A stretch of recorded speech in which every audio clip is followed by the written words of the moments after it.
I'm Suzanne Murdoch, MD and co-founder of the Hub Newry, and welcome to Series 4 of the Powering Productivity podcast. Each episode, I explore the stories and insights of SME co-working and flexible workspace operators from around the globe, focusing particularly on regional and neighbourhood spaces and the communities that they drive forward.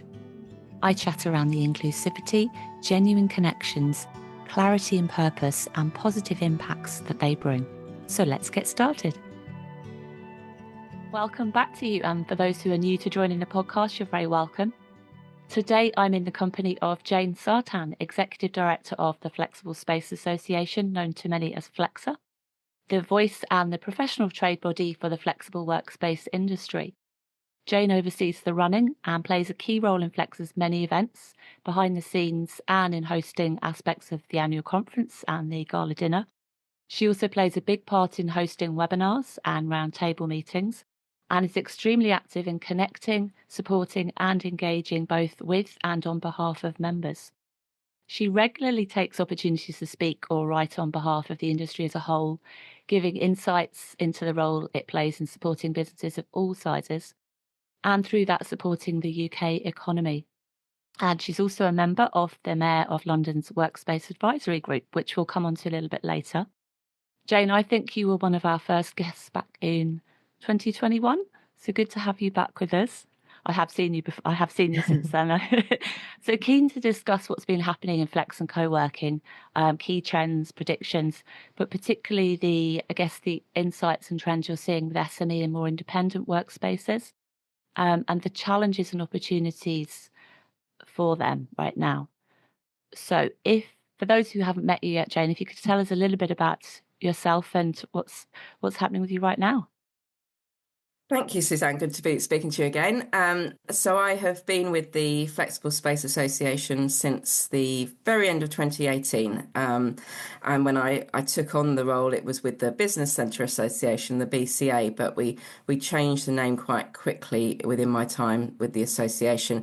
Business centres are still an important part of our membership, but many the flexible workspaces become such a broad range of different types of workspace that it's a more inclusive name. And I think during that time, its popularity and people's understanding, use of it has grown significantly.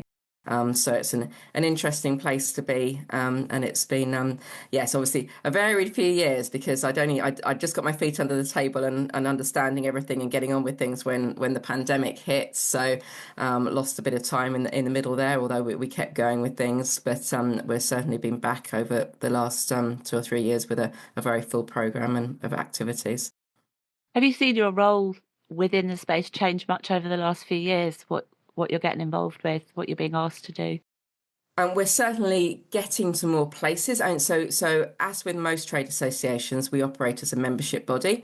And we have members right across the UK in all 4 nations.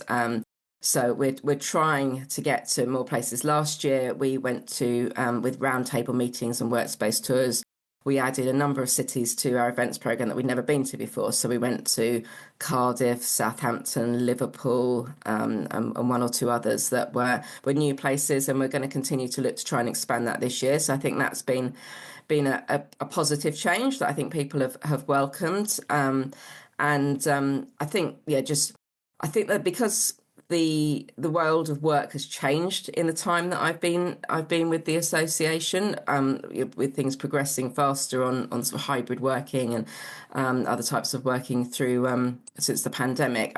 I guess that has just changed my role and the association's role in some ways that wouldn't have been expected. And the membership itself has grown enormously, hasn't it, in the last few years? Yes, and we've certainly had a more diverse range of workspace operators joining us of all sizes. So from those that are predominantly running just co-working spaces of desks in shared space, through to larger operators that have sprung up in the last few years. And I think we're continuing to see more locations opening with companies of all sizes. And I think what I'm seeing more and more is the more independent workspaces, the more regional, not necessarily rural, but more urban areas as well. as opposed to just the city-centric spaces that you might have seen a few years back. Yes, and I think maybe to some extent they probably existed, but people's knowledge of them is growing. So I think the traditional business centre was always, maybe in a town centre or an edge of town, and they're still playing that important role. But perhaps people's awareness, particularly when they're looking for maybe somewhere different to work, if they've got there's an HQ office in a city centre, but on some days of the week somebody wants to be working closer to their home outside of in a rural area, or it's having people's awareness, I think, as well has grown of flexible workspaces. Yeah, oh, I love that. So what are the major challenges and opportunities you're seeing right now in Flex? Let's go positive first. So I think opportunities, as we've touched on, it's the changing way that people are working has definitely opened things up. So I think hybrid working. It's not to say that people weren't hybrid working before the pandemic. I think there's a bit of a myth that's developed that we were all in the office 5 days a week. I mean, I certainly wasn't. In my previous job as well, it was a mixed approach. But I think it's definitely embedded more, and that's been an opportunity for flexible workspaces, and has driven their growth. So I think. I think people, the variety as well of flexible workspaces has grown, and that opportunity remains. So there's something for everybody. So if people want a very basic office space just provided with maybe desk and a chair in a serviced office, and that's available, but also much more elaborate, with the broad range of services, beautifully designed. And so I think the broader range is an opportunity that people are taking to find their own niche. And also sometimes your workspaces are for specific sectors, so whether that's technology or so particular fields of work, and where people can come together from different businesses, be in the same building, have opportunities for collaboration. So I think we'll continue that, and also just the move back to the office in more recent times as well. I think hybrid working is definitely here to stay, but there are companies that are mandating that their staff come back 5 days a week, and they're the larger companies in the main. But I think that will have an impact on the wider world of work, because other businesses are going to look at them and think, well, if they're doing it, when they can monitor the impact of that maybe a bit more easily when you're very large, then maybe there's something in it. So I think we'll continue to see that, and that's what I'm hearing anecdotally as well when I've been around the country over the last year, and particularly over the last 6 months. People are saying that whereas Mondays and Fridays had become sort of desert, it's not so much now, particularly Mondays. Okay.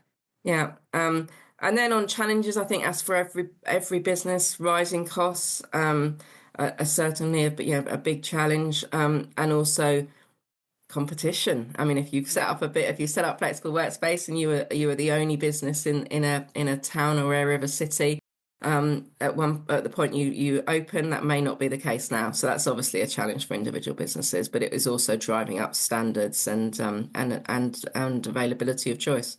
Yeah, no, I know that firsthand. I think we were one of the first in Northern Ireland, and now it's got a lot bigger. There's a lot more competition. And I think the whole choice in workplace experience, the amenities, who they're appealing to, the audience, and different workspaces give you that different feel, the different way of working, absolutely, and the different communities. So I think there's all that opportunity, and the choice is a massive area of growth right now.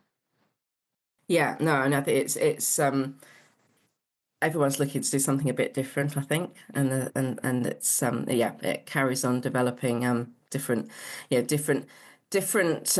amenities. I think are growing in a bit. Podcast studios have become an increasing feature of flexible workspaces, and gyms have always been there, but maybe different.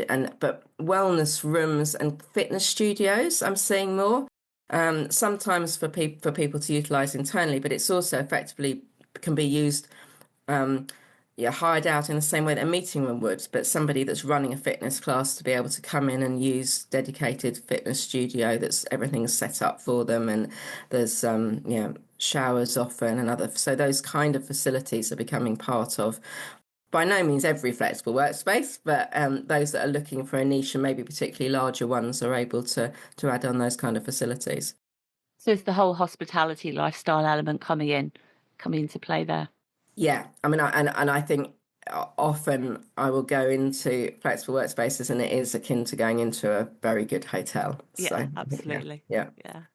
And Jane, I know you put a LinkedIn post out there, was it this week, asking members what their thoughts are for this year, their predictions.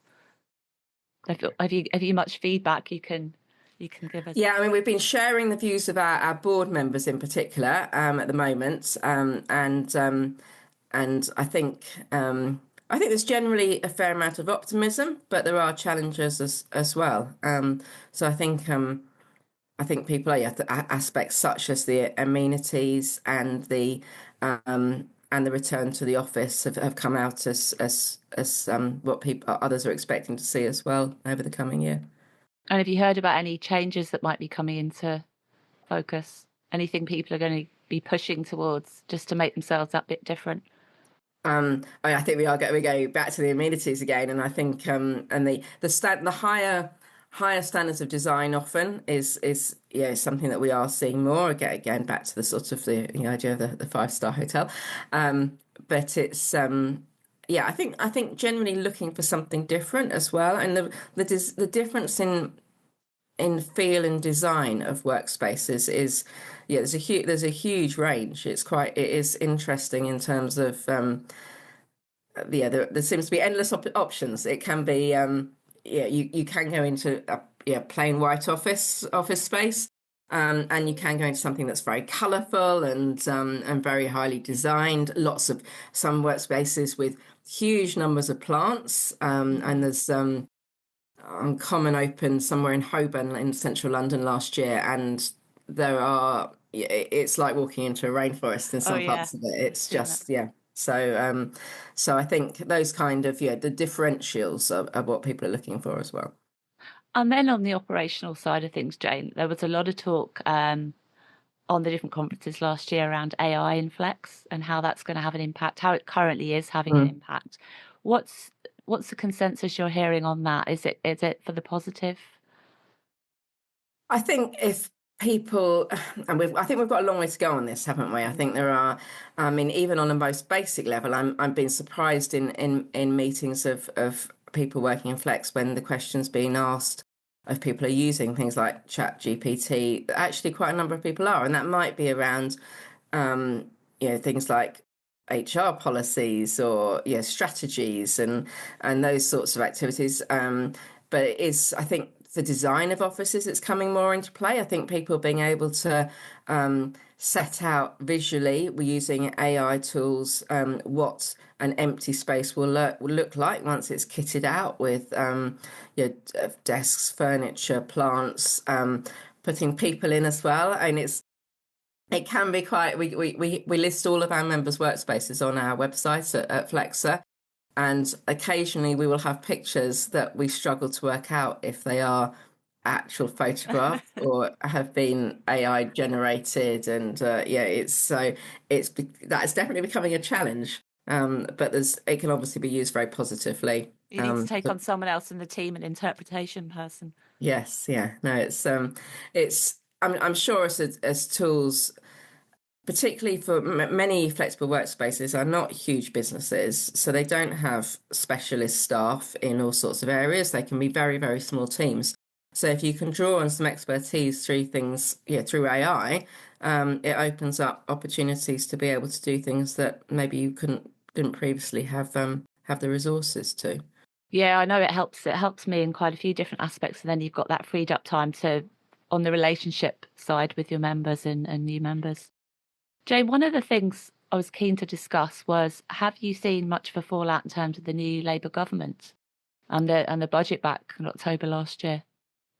And as with every sector, clearly the national insurance rise and the national living wage to some extent will have an impact on the sector. So I think it's challenging at a time where there's been a lot of cost increases on all sorts of things. So it's another another financial burden that makes it then difficult to make choices around other types of investment that might have been planned. So I think there's concern, as there is in any industry, particularly around the impact on other types of investment that might have happened. But obviously, staff are key to flexible workspace. Customer service is so important, and we run annual awards every year, and we make 5 awards for excellence in customer service, splitting up the UK, and a very large number of entries, and all telling really good stories of how people are going above and beyond to deliver good customer service, and it just re-emphasizes how important people are to the running of flexible workspace. And actually, that's one of the commonalities I've loved seeing this set to grow and evolve so much, is that we've had so many challenges thrown at us, be the likes of the wage increases, COVID, but we have evolved and we've come out the other side, and we're still, I know it's a bit of a cliche, but stronger together. And that is a real key thing about this industry. We do all work together, and it is so collaborative. Absolutely. And we run roundtable meetings and workspace tours, as I've said, around the UK, and it's always really, I'm always struck by how welcoming people are of other people in the industry to their workspaces, and how proud they are to show their workspaces to other people as well. But people are always very generous, I think, in when things are raised in roundtable meetings. Maybe somebody from a small operator that doesn't have real expertise in an area, and there might be somebody else there who's got a dedicated role that looks at maybe compliance or something, and they're always very helpful in providing information and support. Yeah. And then moving on to the workspace advisory group for the Mayor of London that you work on. And yeah, Suzanne, I should say, I realise I've clearly not updated something, because that got wound up last year, and we're still waiting to see whether it's going to be revived in any form. Okay. But it was an interesting body in looking at workspace needs across London. But you also do a lot of work in terms of lobbying on the terms of the business rates with is that with local governments or central? How does that work? So that's centrally. We've done a lot over. So there were changes for England and Wales for how serviced offices were assessed for business rates that came to light in 2022, and we've done a lot of work with the VOA Valuation Office Agency that sort of oversees business rates on that, and the real importance of business rates are a huge burden on businesses. But small business rates relief exists to support the smallest businesses, and it's really important that continues to be available to those businesses utilising serviced offices. And so it's an area. It's certainly there's some very big bills from business rates for flexible workspaces. So it's a huge burden, and can have. I'm sure has been a big contributing factor where some have not survived, and that's the extent of it. Well, I know on some of the high streets it's as big as the rates, the rent bill can be. They seem to go hand in hand, the rates and the rents. But we move on to more the SME, micro operators, independent workspaces, which are actually quite a big percentage of your member makeup now. Yeah. What are you seeing as the key challenges and opportunities there? I think maybe for some new entrants, it's perhaps been a bit more challenging than they might have thought, because I think people think, oh, I've got some space, I could run Flex, co-working space or some small offices in it, and it is maybe a bit more complicated than some had gone into, but others have come from other aspects of they've come out of being working for a very large operator and set up on their own. So I think there's been some really interesting new workspaces that have come out of recent times, and people seizing the opportunity to start up on their own. So I think I think we're continuing. It is the whole variety, and I think that's what's important. That there are. I went to mainly co-working with some private offices in on the Hertfordshire Essex border towards the end of last year, and it's in a sort of semi-rural, just on the edge of town, but a real community feel. And I went in on a Friday, and there were lots of people there, and evidently that is quite normal because there is this community feel, and people that would otherwise be working alone in their spare bedrooms were wanting to be there with a community of other people, and yeah, it's good to see those kind of things being facilitated by flexible workspace. Yeah, but I know a lot of the smaller spaces can't necessarily justify the higher rents, but actually quite often they still have to pay the high rates and the high rents themselves. So there's that balancing, juggling act between the pricing and the cost to the operator themselves, and really understanding how they can still get help, but they can't necessarily have the bigger teams. They could just be solopreneurs running these spaces, but they still need to understand that there's help out there, outsourcing, there's stuff that they can do as well. Yes, absolutely. And we certainly get, questions from our smaller members on particularly things like compliance, because you don't want to fall foul of that area. Yeah, I think it is. I suppose it's with any business, isn't it, that you kind of start out thinking it's fairly not straightforward, but there's a fairly narrow area which you're responsible for. But actually, once you get to running the business, Yeah, it's you don't know what you don't know. no, no. Yeah, there's a massive, I mean, running a trade association is quite similar to running small businesses. I'm certainly very aware of a very broad range of activities that I've needed to take on over the last 2 years that I wouldn't otherwise. Having worked for very large organisations in the past, there's been specialists and departments that deal with things that you just obviously just don't have in a small business. So Yeah, no, compliance is definitely a big thing, and it's another thing that's constantly changing and evolving.